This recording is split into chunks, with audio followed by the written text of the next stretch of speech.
Hello, I am Yrigoren. This is Jaques' monologue from As You Like It, Act 2, Scene 7, and it will be in Spanish. So I decided that I wanted to highlight the characters and the pictures he painted with his words. And because Spanish is so different from each region and each country, I wanted to use very Mexican words and local words that I'm familiar with.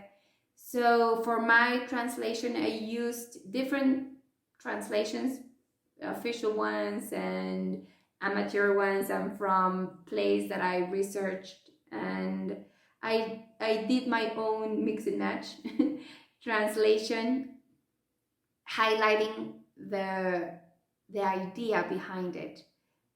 Because even though in my imagination, it's a very Mexican town, I believe that anybody can read those words and picture their own reality, and it's just as beautiful as mine.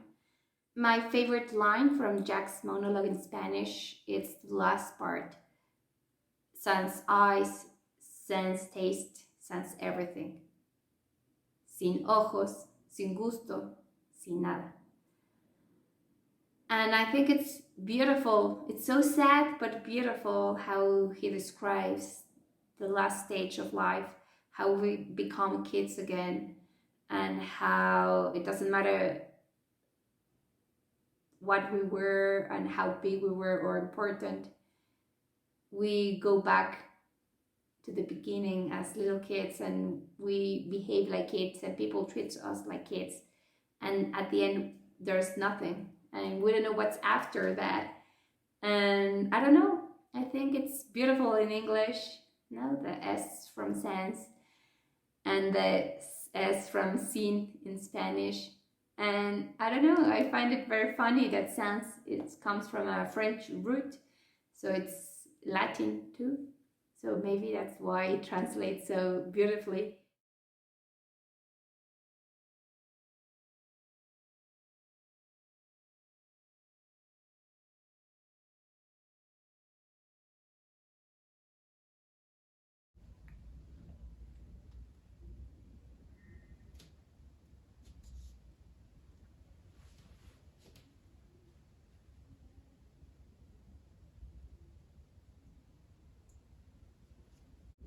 El mundo entero es un teatro. Los hombres y las mujeres son simplemente actores con entradas y salidas. A lo largo de la vida, una persona interpreta muchos personajes, siendo las 7 edades los actos.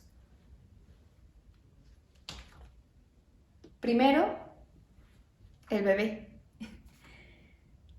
que llora y vomita en los brazos de su nodriza. Después, el niño quejumbroso, que de mala gana con su mochila y el sol radiante en la cara se arrastra como caracol hasta la escuela. Después, el enamorado, que suspira como horno y compone dolosos versos al capricho de su amada.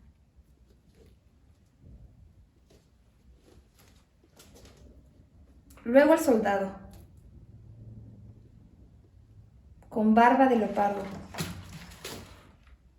celoso de su honor, impaciente y listo para la batalla, buscando la burbuja de la fama aun cuando está enfrente de la boca del cañón. Ya después viene el juez, con su panza redonda, llena de jerez, con sus ojos severos y su barba bien cortada.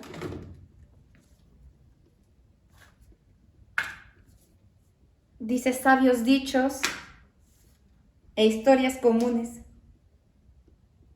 Así interpreta su papel. La sexta etapa, la vejez. Enflaquecido y con pantuflas. Sus anteojos en la punta de la nariz. Sus calzones bien guardados, demasiado anchos para su enflaquecida figura. Y su grave voz, ahora enniñecida, silbando y soplando a la barra.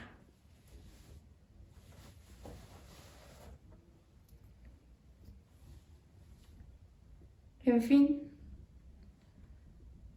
la última etapa, la que le da fin a esta historia llena de aventuras. La segunda infancia y el total olvido. Sin dientes,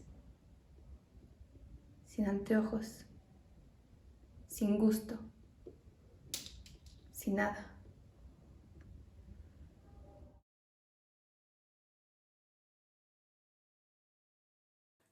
I picked this piece because I like the universality of it.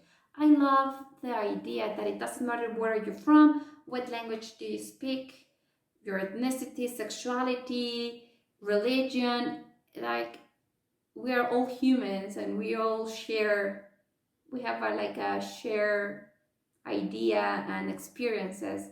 And I think all of us can relate with, can remember when we were little kids or our first love or our first heartbreak, and we can picture ourselves, if we are not in that stage yet, we can picture ourselves as older people, and we are, I think we are constantly thinking what it's going to be when I grow up, when I'm older.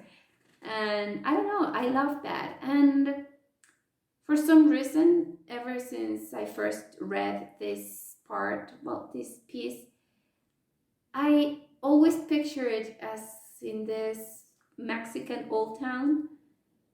I know it was written in London, but I think it's one of the most beautiful things about Shakespeare that you can see it everywhere, because Shakespeare talks about us as humans. It's not about English or the place. And I always picture this beautiful old town, like Magic Town in Mexico, well, where you can see the old man like rubbing his belly, and the young lover going and serenade his love to a balcony, and the kids running from school. And I don't know, I this old town romantic view of Mexico, it always takes me back to those images.